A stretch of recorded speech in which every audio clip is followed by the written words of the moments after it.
is. Mike. It's so what the fuck. It's like when you're just talking into it. I guess Little piggy over there. we started. Yeah, we started. Yeah. I wanted to get that in there while we're Okay. dunking on or Dylan. Hello, everybody, and welcome back to Ready, Set, Roll. I am Daniel. And, That gravy voice today. I just woke up. I'm Daniel, and this is with me today, Craig. Hey. It's just us two because Austin's doing something over this weekend. Damn. And our other team member, Dylan, is still sick as hell. Flu season's back, baby. Yeah, flu season going strong. It said, fuck your other shit, I'm back. Flu's been off training. Yeah, it's been fucking people up. Yeah, so, that is what it is. So, take your vitamins, people. Get your vitamin D and your zincs and some C. And chug tonic water. Just take a whole bottle of that. Get your workouts in. Disgusting tonic. God, tonic water. Anyway. Hot toddies. So today we decided that since Divide is coming near its end, that we would talk about the next campaign. Let's look forward to see our future. Yeah. Which, I'm excited about, honestly, because Craig's been hyping this thing up for... Hyping it up? But I haven't said shit. You've been showing off details and showing off... yeah. The Thanks character. to my procrastination. The crunch is real, guys. and he's got 2 weeks, maybe. Yeah. The crunch is real. He's got the new year to get his shit solved, and then I'm handing all the books back to him. Which, again, like I said in the Nilbog video episode, if you listen to that... The Nilbog video. That it's melancholy, right? I'm excited, but I'm also kind of sad because it's watching another story end, right? But Hey, how many people can say that, though? Like, when you normally play D&D, you don't generally finish.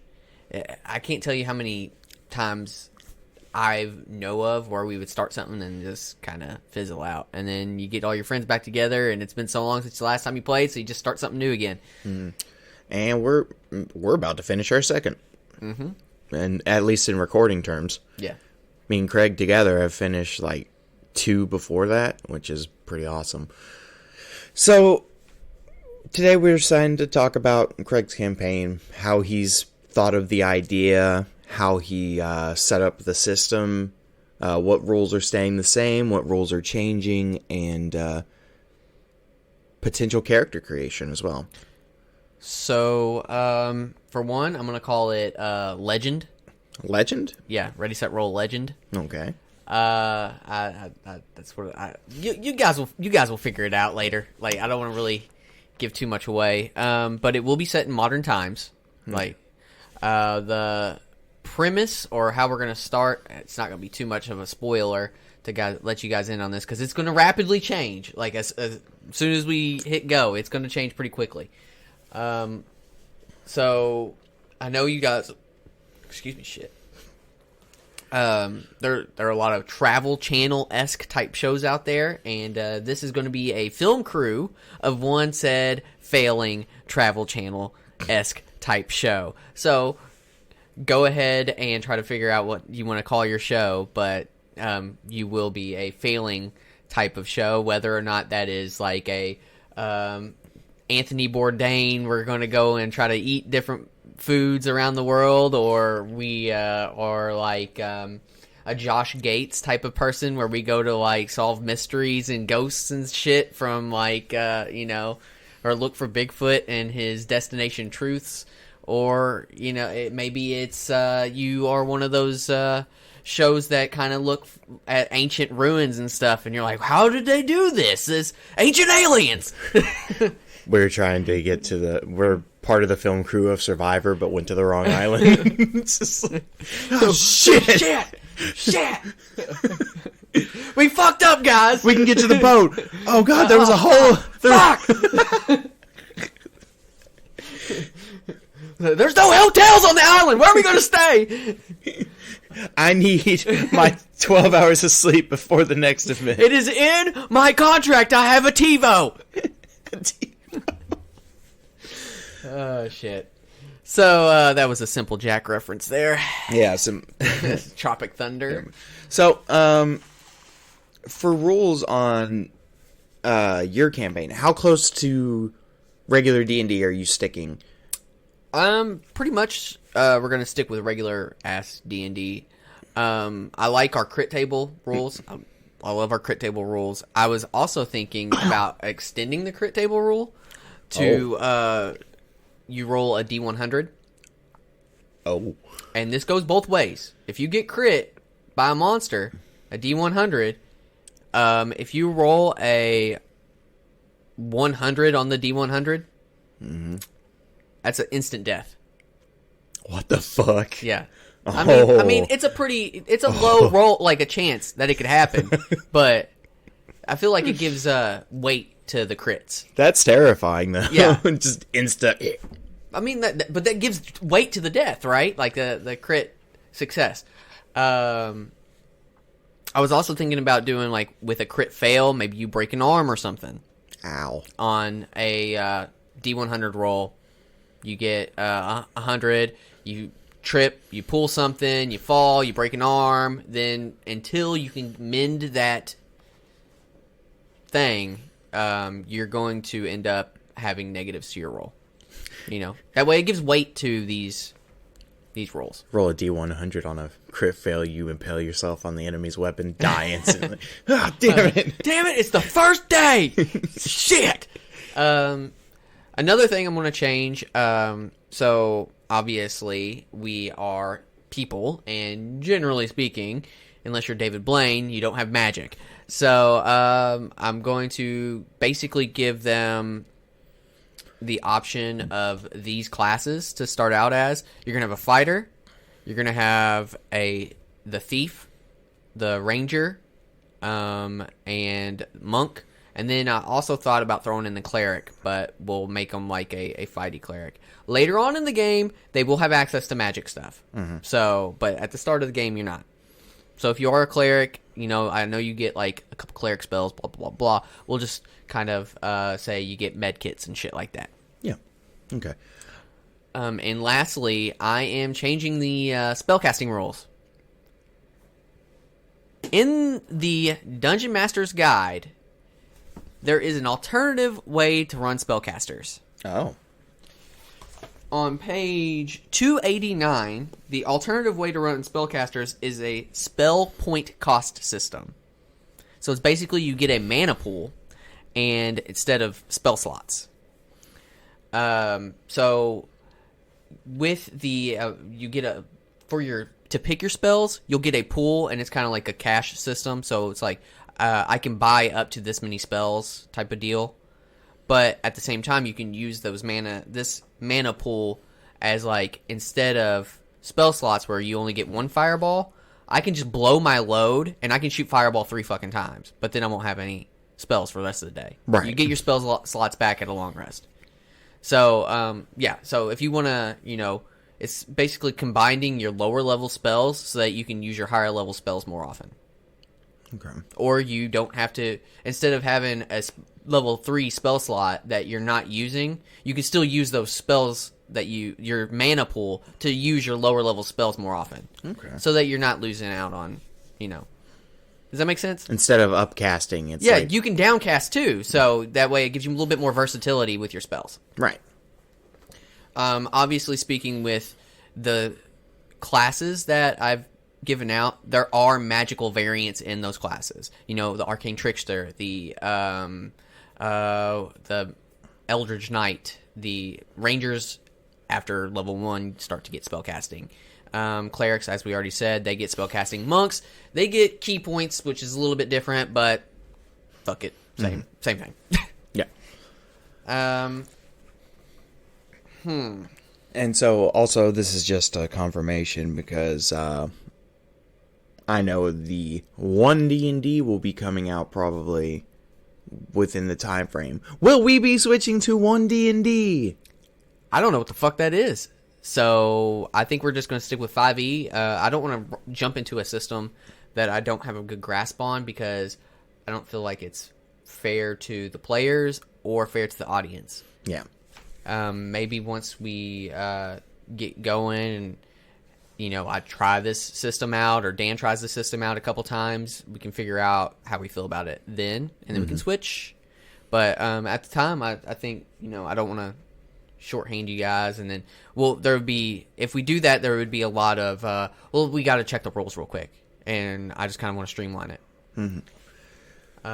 Lastly, I think that we have a lot of time where a person can't come in, or maybe there is, for example, I don't know what to do in this situation, just to kind of streamline combat.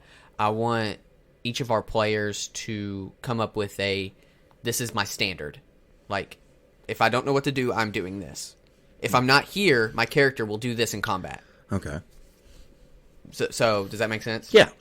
And in that standard, you're going to, instead of just rolling damage, we're going to do an average. You know, if you got a D10, you're going to do 5 damage if you hit. Okay, I got you. So it'd just be like, that way we're not waiting around to see, okay, well, Austin's not here. Shit, I don't have his spell, or I don't have his character sheet. I don't know what he would do in this situation. Fuck. Okay, so I think he's got a D12. We'll roll a D12, see what that is. It'll just be like, okay, here's Austin's standard. We're rolling to hit. Up 11 plus 5, 15, 16. That hits. Okay, he does 5 damage. Yeah. Boom. Then we move on. Because the characters that you're opening up to us are a little more complicated than your bog standard Yeah. 5e characters. So Dan knows this. I have tinkered around with like the multi-class ideas. I think I made it way too complicated for myself, so I'm just gonna scale that back a little bit. Oh, you are? Yeah, scale that back a little bit. But I am gonna keep certain aspects of it. For example, I want everybody to have certain things about the barbarian. There are stories out there of I don't know how true they are, but like, you know, a mother lifting a car off of her child type of deal. You know, these instances of strength that only you get from an adrenaline rush. I view the barbarian rage as an adrenaline rush, and I think everybody's got these. You know, have you ever done something and not known how you've done it because you didn't think you had the strength to do it, and then afterwards you feel like complete and utter ass, but you know, I punched a tree down, and I don't know how I did. I don't know how I punched the tree. It didn't even hurt my knuckles. I like hit it. I was like really mad for some reason, and I hit it, and it like just a couple seconds later went down. I was like, oh. And then I looked at it, and it was completely termite infested. So, that being said, I'm going to allot. I'm kind of taking this from the Monster of the Week type of games where they have, is it luck or fate points? Or Yeah, there's luck points. Yeah, luck points. They get these points, these allotted points, and that's all they get for the game. And depending on your class, you get more or less of them. Each of our classes that they're going to have adrenaline rush points. And you can use those. You'll start taking half damage for a certain allotted amount of time. You don't ever get them back. Mm-hmm. You will gain more of them as you level up, but you won't ever get them back. So it's kind of like oh man, we're getting fucked up right now. I am about to fucking die. I'm going to pop an adrenaline rush. I'll take half damage, and then I will do extra damage to the person that I'm fighting. Okay. Then after the adrenaline rush effect wears off, you will take points of exhaustion. So you can keep popping adrenaline rushes because I don't want to fucking die, but you're going to start taking more and more. Kind of like the barbarian class that when they it's not reckless, but reckless attack, the berserker one. Oh, the berserker barbarian. Which barbarian starts taking berserker whenever you go into frenzy range? Yeah, frenzy rage. So they'll start taking points of exhaustion after a certain allotted amount of time of those. Okay. And I don't know if I want to do while you're in that rage. You can do reckless attacks. Probably not. It's because that's like barbarian specific. Yeah, I feel like that's a little bit well, I mean, so is rage, but that's true. But I'm going to be making a pretty big map. Mm-hmm. So my favorite video game is The Legend of Zelda. I like all of the Legends of Zelda. I am making a Legend of Zelda map. So yeah, so I'm making a Legend of Zelda map, and I've been drawing these tiles out and trying to figure out how I want to lay them down to make this fucking map. And once I actually do it, because I need to fucking do it, I'm a horrible procrastinator, like terribly horrible procrastinator. But once I do it, it should be pretty fucking cool. Because how many times have we been playing? We're like, well, this guy's here. I think we're gonna that way it'll cut it all out. I'm just gonna lay a piece of paper down on the table and be like, this is the map for this area. And then whenever you move on to the next area, I'm like, okay, so here's the map for this area. Kind of like when you play the old Legend of Zeldas, the screen scrolls, you're at a new spot. Right. So what's set on that map is what's going to be set on that map. Enemies, all that shit. All right. So you might roll into an area that's got a couple fucking, I don't know, there's not going to be any goblins, but let's just say there's like 3 or 4 goblins. Like this is like the little goblin area where the goblins live. So just be careful. There's a chance you might not run into them, but they will be in this area. I suppose that goes into another question. Doing races, like Goblin and everything like that. Are you doing it like you did in Nova? Or you mix it up a little bit? It's going to be strictly humans. Strictly human. Okay. Yeah. I thought about doing the race to give you guys the race-specific, like, perks. You know, like the orc. Whenever the orc goes down to 0, he actually goes down to 1 hit point instead. Just to give you guys a little bit more variety. But, I don't know. Should I do that? I mean, I'm still wavering on it. Obviously, you're not going to be an Aarakocra where you can fucking fly. But you all are going to be, like, humans. Just be Icarus. I've made my own wings. Give me a fly speed.